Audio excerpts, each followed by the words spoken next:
The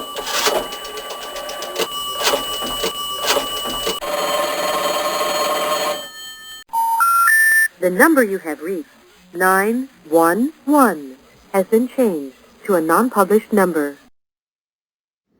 Not as many changes in the law this year as there have been previously. And some of these things are not the most relevant in the world, but let's start out with some of the procedural issues they've done with mental issues. If somebody is at the hospital or or wherever, and they are so drunk that they can't give consent to medical care, basically, if they go to the magistrate and show probable cause that the person's intoxication has rendered them incapable of making or informed consent or communicating it, and medical standard of care calls for observation for the next 24 hours, the magistrate can order that. So, as somebody said earlier, I think it was you, Jeff, when you look at it first, by the time you get there and get all that, jump through all those hoops, the magistrate, they're probably going to be sobered up enough, but it can be done. They're that zonked out. Incompetence, they put some new language in the statute about incompetence. I don't think it really changes anything, right? They just said that if the initial evaluator finds that the person has ongoing irreversible condition or he's been found unrestorable in the last 2 years, well, then it just, you go before the judge and figure out whether they give their recommendation. You go before the judge and you figure it out, whether he's going to be inside or outside. Class 1 felony cases. In a Class 1 felony case, there will now be 2 attorneys. So that's not, it used to have to be capital for that, aggravated, Class 1, except from places where there's public defender. If there's a public defender can handle it all in-house, or they can ask for a second attorney. Summonses and summons. Whichever attorney issues a summons, now we all can issue summons, Commonwealth's office, y'all can, everything. That person can also release the person. So, and this, and obviously since this is an 8.01, this would also apply to civil cases. But so be aware, if the other side is subpoenaing somebody and you're counting on that person to be there, you better issue a subpoena too. Right. Temporary recall of retired justices.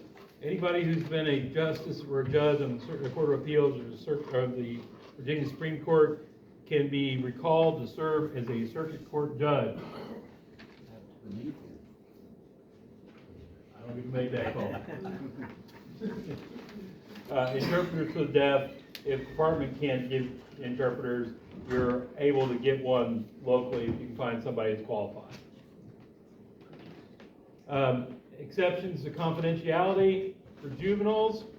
If an intake officer has decided to proceed informally against juvenile diversion, right, they can contact the school principal and victim, law enforcement that's involved, and tell them what's going on. However, it can't be put in the juvenile's academic record.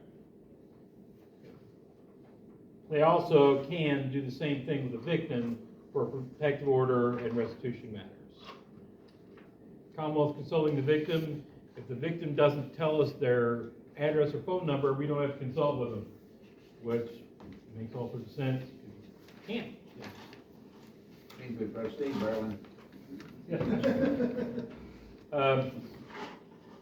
Trace evidence collection kit. Now this is a new thing. It's being treated like a PERT kit, right? Same rules, basically. Now what this is going to be is there's a forensic medical examination, or the office chief medical examiner collects evidence during a death investigation and to show strangulation. So obviously the forensic medical exams can be it's the same thing as a SANE nurse type thing, right? If it's some sort of intimate situation or private situation, they take the evidence, but the victim says they don't want to involve law enforcement. It can be kept anonymously until they change their mind. decide they do want to involve law enforcement, at which point it goes to law enforcement and they can, send it over, get it checked and everything, and DNA and all that good stuff. Appeals. Now, obviously they've changed how the appellate processes work for lately. Now, the Attorney General takes the case when the record is filed in the appellate court, right? So there's no more, and I'm sure you all know this by now, but there's no more filing a petition and sending a copy to the Commonwealth Attorney's Office and all that. You're just doing a straight up appeal. You do it, you're gonna do it, and you do the brief, and the Attorney General's in as soon as the record is filed from the clerk's office. So be aware. Except, the Attorney General doesn't have to do anything in appeals involving bond. That's gonna be stuck with Commonwealth attorneys. So if you're appealing a bond, which you can do, and you have to deal with us. If we're appealing a bond, you have to deal with us again, so. Again, if we appeal something, we say the judge has done something unconstitutional, we appeal it, well, we control that, because we still have to do petitions. We don't get an automatic appeal like y'all do now. So if the Commonwealth appeals something, then, until such point where the court says, yeah, we're going to take that appeal, it's still in our hands. The moment the court says, nope, we're going to take this appeal, yes, we're going to take it, then it becomes the Attorney General's issue. Collateral attacks on a criminal matter. So your client's convicted of murder 10 years ago, and the Supreme Court of the United States comes down with a ruling and says people who are wearing blue shirts can't be convicted of murder, it's unconstitutional, right? Your collateral attack on that is going to have to go to the Supreme Court, not to the Court of Appeals. So, guilty in absentia can now be used against your client in civil trials. So, that's where it is. Remember, it used to be even NOLOs couldn't be used in civil trials, but it appears that they can now too. Parole. If somebody does something to violate their parole, this used to apply to probation as well, but now it's just if they've done it for violating parole, they can get sent back to the institution from which they were released, or to whatever other institution the court orders them to be. So it's kind of I don't want to say it's a do not pass go, do not collect $200 situation, because they also get, like in the bottom paragraph, they can get back from the judge and ask for release until the adjudication and all that. But that's where it's supposed to be. Of import to all y'all, compensation of court-appointed counsel. Okay, if the judge turns down your waiver amount, and you say, I want, why did you turn it down? He has to give you a written explanation why he turned down your waiver amount, right? If your chief judge does the same thing, turns down your waiver amount, and you request, they have to give a reason for turning it down. The attorney has to request. Attorney has to request, yeah. Now, of course, it's a double-edged sword. One edge, it puts them on the point, why are you turning me down? Here's where I've done 16 hours worth of work. Or, you get a judge that says, I find as a fact that you only did 3 hours of work on this for real. So you might want to think it through. Be interesting to see. Okay, substantive crimes. Catalytic converters. They're still being stolen. And if somebody is found with a catalytic converter and they're not an authorized agent or employee of a motor vehicle dealer, garage, salvage yard, etc., they're not a scrap yard people, and they're not the people who have the actual title of the vehicle they've taken it off of, well, then we are permitted to infer that they've stolen that catalytic converter. I think we already were doing that, but okay. Unlawful purchase or sale of a catalytic converter. Nobody can sell or buy one unless they're a scrap metal purchaser who's jumped through all the hoops. It has to be used, though. You can buy a new one. organized retail theft. Okay, so we've all seen all the videos about people running into the stores and mob thefts and all that sort of stuff. On YouTube, that sort of thing, right?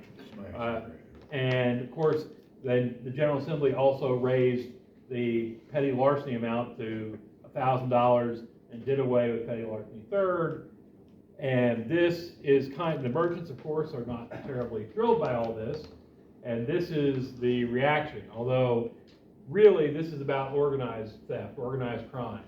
If somebody steals over $5,000 worth of stuff within a 90-day period with the intent to fence it, well, then they've committed this crime, which is a Class 3 felony.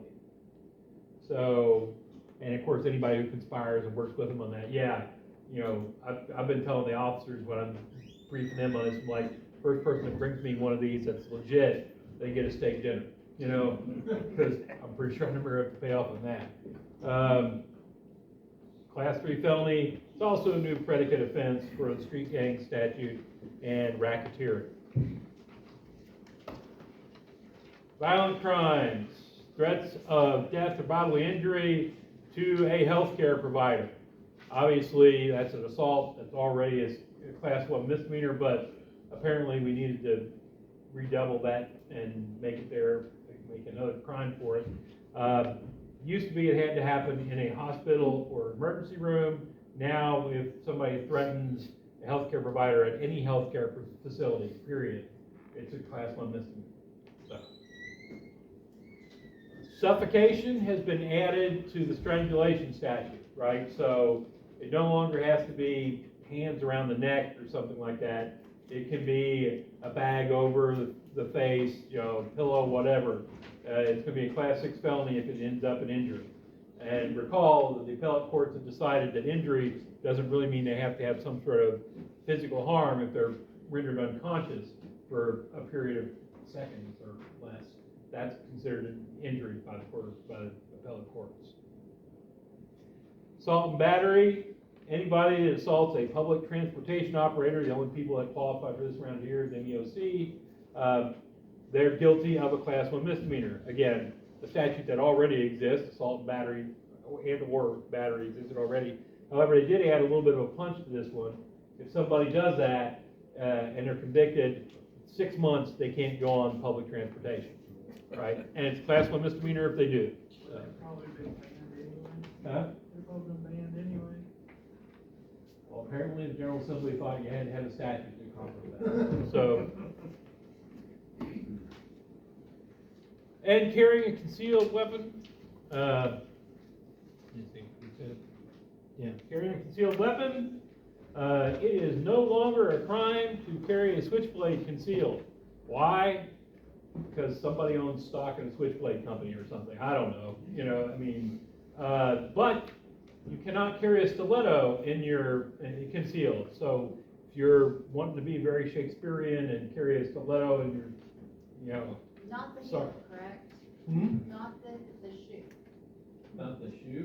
Stiletto. Yeah, no, not the shoe. Correct. Peanut gallery. This is Ninja Turtles territory, not. Yes. Sexual extortion. Here's an amazing crime. Okay, if somebody maliciously threatens in writing, it has to be in writing, cannot be verbal. In writing, they maliciously threaten to send out videos, pictures, etc., or not take down videos, pictures, etc., of somebody's various genitalias, buttocks, etc., unless the person they're threatening has sex with them and they succeed in having sex with that person. If all those happen, it's a Class 5 felony. It's just, What's the This is a jury real description problem, of y'all. that? What's happening? I mean, So if they didn't like it, they can say, force me to. What's completion? well, I think we all have a vague idea where completion is, but the threat. I get the threat, right? I don't get why it has to be written, but I get the threat. Why it has to go all the way before it's a crime. It's At least they get something. Civilly committed sex offender, anybody who's civil committed sex offender has GPS on them and cuts it off, class 6 felon. Testing persons for sexually transmitted infections, this really isn't something y'all have to worry about terribly much. If the officers get exposed, they contact us, and then we jump through whatever hoops we have to do to get that checked.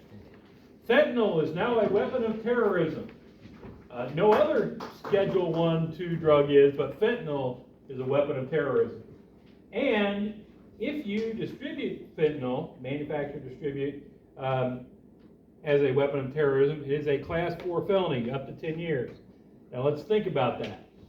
Distributing fentanyl as a weapon of terrorism is a Class 4 felony. Distribution of fentanyl, Schedule 1 or 2 drugs, carries up to 20 years. The lesser included. So the lesser included has more punishment than the greater crime. So if anybody charges your client with distributing fentanyl as a terrorist, you should probably run in and plead them guilty immediately, right? Okay, marijuana and hemp, there's a bunch of different things in here about advertising. If they don't comply with what the marijuana board tells them they have to do for advertising. To the best of my knowledge, and they have not legalized the sale of marijuana yet. I will tell you this, though, when I kind of cornered Terry in Scott County one day, I'm doing a special prosecution, I cornered him and go, hey, are y'all done here? Nothing's going to show up in the budget or anything, and you're not going to hide something in page 776. He's like, well, no, we're done with all the criminal. Well, we might do some stuff about the marijuana. So, check, but I don't think it's been baiting people. Still, and for any of you who end up representing some of these stores that are out there, adult sharing while they're dealing whatever they're dealing in the store, that is not legal. That's specifically not allowed in the statute, so. So no pass. Not as part of the sale in the store. I'm behind the store. Yeah. Sellers, manufacturers of hemp, this is the very last thing on the marijuana stuff before we get to Schedule 1 drugs. Anybody who manufactures, sells industrial hemp or extract or food products from hemp has to have a permit. If they don't have a permit or their permit runs out, they don't get a permit, the permit runs out, it's gone, then it is a Class 1 misdemeanor for every single day they continue to participate in the hemp manufacturing. So what this is going to accomplish, I think, is going to be more than once we've had somebody drive down the road in his truck, the officer pull him over and go, no, that's hemp, right? And how do you prove, right? How does the officer know? I've always said that's a probable cause anyway, but how do you know? Now they're going to have that permit saying, yeah, and here's my permit, right? So without that, I think they're going to have problems with that defense. New Schedule 1 drugs, same thing I say every year. I am not a chemist. Last chemistry class I took was first year at Center College. I have no idea what most of that means. Officers will send it to the lab. The lab will tell us whether it's a Schedule 1 drug or not, right? And the last thing about drugs, professional use by practitioners. A prescribing practitioner, a doctor, can cause drugs to be administered by EMTs. So if you need a Schedule 2 drug to survive, your EMT can now use it if a doctor said he can use it. Suspension of objects, obstructing the view. It's still a secondary offense, so they can't pull them over for obstructing views anyway. But if somebody has behind their rearview mirror, a dash cam, then they're good to go, right? That's not obstructing the view, even if there's a little bit of wires out, unless there's like a 4-inch cable, just down, they're good to go. Passing stop school buses, if a summons is issued within 30 days of somebody passing a school bus, the owner is presumed to be the person driving the vehicle. So this is, they drive past the bus, bus has got the cameras on it, it gets the plates, within 30 days, the summons goes out, the owner is assumed to be driving. Used to be it had to be within 10 days. So you're presumed guilty. Yeah. Yeah. We all know what the case law says about it. You can't presume anything, but I guess we would then say may be inferred, the language we switched to. Passing a school bus, further, if anybody passes a school bus and it's got any of the lights on or the sign out or anything, the school bus is assumed to be stopped because it's discharging kids, elderly, mentally ill, etc. Damaging or removing traffic control devices, work signs, or street addresses. You cannot, it's class 1 misdemeanor to deface, damage, knock down, break, remove temporary signs put up by VDOT warning you that work's in progress on the highway. So, say Alicia might have gotten mad because they made her sit parked on 23 today for 30 plus minutes, and she wanted to go back and destroy all their signs and barrels, then she probably would get in trouble for that. Well, at Only least if I as got caught. drivers yield right away to reduce speed. Okay, basically, now people have to pull over for regular folks pulled over on the side of the road if they got their hazard lights or flares or something on, right? Just like you have to do for police officers. If you're on a 4-lane, you try to pull to the center. If not, you slow down. Farm use has been pushed back another year, so farm use tags are still out there.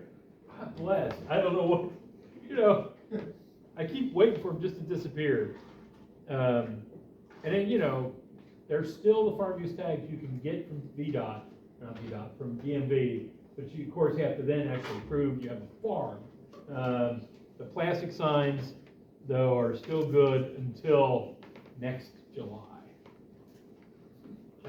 Drivers stopping for pedestrians. If you are on a highway, road, and you shall stop when a pedestrian is in your lane or in the lane next walking towards you, until he's passed, if it's at a crosswalk, in the block, or an intersection where the speed limit is less than or equal to 35 miles an hour. So if you're on a road where it's 40 miles an hour, speed limit, and somebody's crossing the road, just keep going. You're good to go. Okay. Interstate commerce vehicles using interstate commerce can get inspected rather than by the state inspector. They can do whatever this federal inspection system is. Lights on vehicles. Animal-drawn vehicles have to have a white light in the front, red light in the back, or reflectors that are approved by the superintendent. So if we get swarmed by Amish, that's what we'll be dealing with. The et cetera laws. If you have a child who is under 18 at this point, sell them before July 1st, because it will be illegal to sell them as of July 1st. Well, I couldn't get mine. Yeah, he stuck around, didn't he? Class 5 felony to sell. And I kind of thought what they were trying to do is, maybe damp down, stop surrogacy and, paid adoptions on it. But the subparagraph C seems to say, no, that's not what we're getting at. So somebody's out there selling 15-year-old kids or something, right? I don't know what part of Virginia this is taking place at, but abduction of a kid, a child, anybody who's abducted, any child abduction is a class 2 felony. However, if it's done by a family or household member who has ordered custody or visitation, then it's only a class 1 misdemeanor as long as they stay in Virginia. However, if that person were to leave Virginia with the abducted child, it's a class 6 felony. So, I know y'all don't get this, but we and the officers get these calls all the time. He took my kid down to Dollywood. They were supposed to be back an hour ago. They're not there yet. I want charges. You'd be amazed how many of those we screen off, and you're like, let's let him get back with the kid. That sort of thing. Now, we get those Yeah. worst cases. Yes. Yeah, they went to Kingsport, that's out of state. What can we do? Yeah. False emergency communication. Anybody who does a false communication to the emergency response, dispatch, 911, whatever. Class 1 misdemeanor. Class 6 if a serious bodily injury happens. Class 5 if somebody's killed. So they do a false call, the officers are speeding across across the county because they've said, you know, officer down, shooting involved, whatever, and somebody wrecks, dies, that's a class 5. Does this apply to swatting situations where if you're ticked off at somebody, you say they're Yep. calling someone It wrong? would apply for swatting situations. Now, what is false? What's that mean? What's what? False. False? Yeah. SWAT? No, I'm talking about false emergency. Well, I mean, You're sitting on the That's side of the street, your phone, and it goes off, you hit the emergency button by mistake. That's well, not I emergency. mean, it's gonna have to be a purposeful malicious act, you know, I mean, that's, there's gonna be. Cause I've done that before. They call me and say, okay, why'd you do this? No, it would have to be a malicious act. You know. Trespass with an unmanned aircraft system. Don't fly your drone over either of the prisons or any of the prisons and drop things or take pictures of the inmates. Either one of those is illegal. Class 1 misdemeanor. Calling dispatch to annoy, harass, hinder, or delay them. It's been illegal for a while to call them. It's Class 1 misdemeanor. Now it's like if you're doing that sort of thing through texting or emails or whatever, videos, that's going to be illegal too, Class 1 misdemeanor. So. Free range kids law. Virginia actually passed a free range kids law.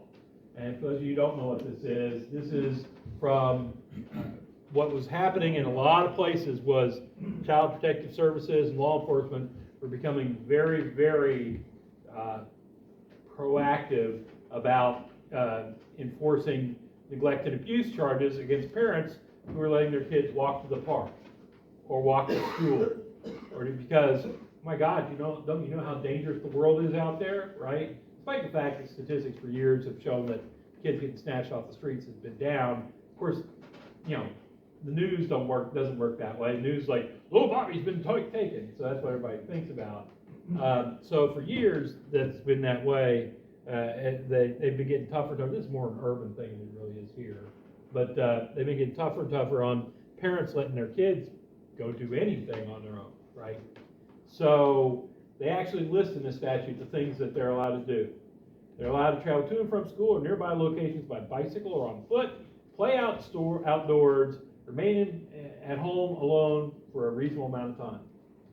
So, now there's a lot of wiggle room language in here. They got maturity and that needs to be taken into account and all this sort of thing. But this was already kind of the law in Virginia. If you recall, a couple of years ago, there was that case where the mom had gone to the Dollar General. She left her kids out in the car for she went in 15 minutes in the Dollar General. It wasn't a super hot day, it wasn't a super cold day. And she comes back out, and officers there and charges her with neglect and abuse. And the Court of Appeals went, no, that's not neglect and abuse. Heck, if that was neglect and abuse, my parents would have been thrown in jail for years. There were 3 of us, 2 of them. They took us into the grocery store. One of us was going to get past them and do something stupid. It made more sense to keep us in the car. Did they try to sell it? No, they didn't, shockingly. I'm not sure why not. We were a pain. Designation, okay. Well, the title on this next one's not really the right title, but the maintenance code official, if there's a derelict building, I'm not sure who the maintenance code official is. I guess we talked to Karen about that. The maintenance code official can declare a derelict building off limits, put up trespassing signs, etc.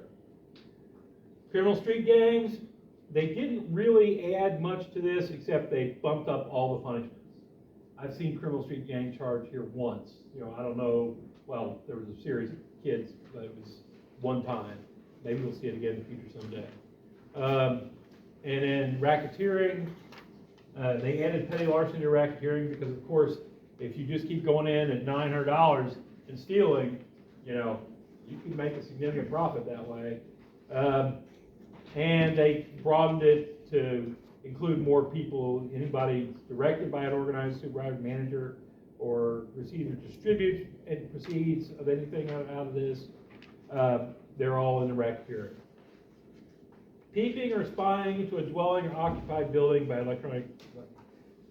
Don't fly your drone and look into somebody's window, right?